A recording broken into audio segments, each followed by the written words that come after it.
এগুলো ভেবেছিলাম দুপুরবেলায় ওকে আর কি যেরকম খেতে দেয় সাজিয়ে গুছিয়ে খেতে দেবো, কিন্তু আমার মনে হয় না সেটা পসিবল। এই যে ছেলে আমার এখন বমি অলরেডি 2বার হয়ে গেছে, সারা রাত আমরা জেগে। ওরে বাবারে, দেখছে কি কি দিয়েছি, এর মধ্যে আরও অ্যাড হতো কিছু জিনিস, ক্যাডবেরি ফ্যাডবেরি দিতাম। ওই যে এটা খাবে, যা যা পছন্দ করে, আমসত্ত্ব, লেস দিয়েছিলাম, এই যে কেক, জিম জ্যাম, অরিও।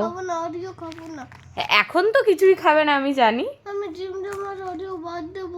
ওর বাবারে, বাদ দেবে, খাবে না। জেমস, হ্যাঁ আচ্ছা, ও খুব মেরি বিস্কুট খেতে পছন্দ করে, ওই জন্য আমি জানি বাবা এখন তুমি কিছু খাবে না, তাই ওই জন্য একটা এই যে ছোট্ট মেরি এনেছিলাম। এটা যদি ও সুস্থ থাকতো এ মেরি কখন জলে চুবিয়ে খাওয়া কমপ্লিট হয়ে যেত, কিন্তু এই যে এর মধ্যে ভেবেছিলাম আরও ক্যাডবেরি ট্যাডবেরি এনে অ্যাড করব, চকলেট, কিন্তু করছি না কিছুই, কেননা ছেলে যদি এরমভাবে শুয়ে থাকে তখন কিছুই করতে ইচ্ছে করে না, ওই জন্য।